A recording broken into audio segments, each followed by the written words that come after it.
দিল থেকে আমরা নওজোয়ান ভাই তোমাদের কাছে অনুরোধ, তুমি দিল থেকে হাত উঠাইতে হবে না, তুমি তোমার দিলের থেকে নিয়ত করো যে ইনশাআল্লাহ এত বড় কথা শুনবার পর নবীজি যে আমার মা, আমার বোন, আমার কন্যা, আমার ফুফি, আমার খালা, তার উলঙ্গ ছবি কেউ দেখুক, তার নাজায়েজ ছবি কেউ দেখুক, এটা আমি মেনে নিতে পারি না, এই কথা মনে করে আমি আর দেখবো না।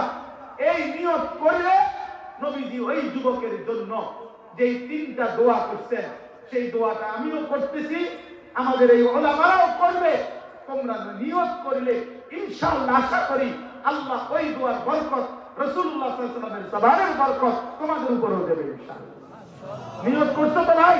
ইনশাআল্লাহ। আল্লাহ নবী তখন ওই যুবককে দোয়া করতে, আল্লাহুম্মা গফির যামবাহু, আল্লাহ এই যুবকের গুনাহগুলো মাফ করে দিন। ওয়া তাহহির কলবাহু, আল্লাহ এই যুবকের অন্তর পবিত্র করে দেন। ওয়া হাসসিন ফারজাহু, আল্লাহ এই যুবকের লজ্জাস্থানকেও পবিত্র রাখেন।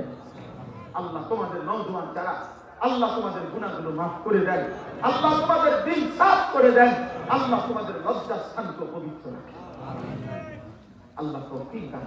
নিজের হাত নিজের লজ্জাস্থানে নাপাক ব্যবহার করবে না। অশ্লীল ছবি আর নারী দেখে হারাম বীর্যপাত, এ তো গুনাহ, এ তোমাদের শেষ করে দিবে। ইমাম মালিক ইবনে আনাস রাহিমাহুল্লাহ তাআলা, তিনি ওনার কলিজার টুকরা শাগরিদ এই ইমাম শাফিঈকে বলছিলেন, ইন্নাল্লাহ কাদ আলকা ফি কলবিকা নূরান ফালা তুতফিহু বিযুলমাতিল মাসিয়া। তিনি বলেছিলেন ইমাম শাফিঈকে, তার ওনার ছাত্র, যে আল্লাহ তোমার অন্তরের মধ্যে একটা নূর দিয়েছেন, গুনার অন্ধকার দিয়ে, নাফরমানির অন্ধকার দিয়ে তুমি সেই আলোটাকে নিভাইয়া দিও।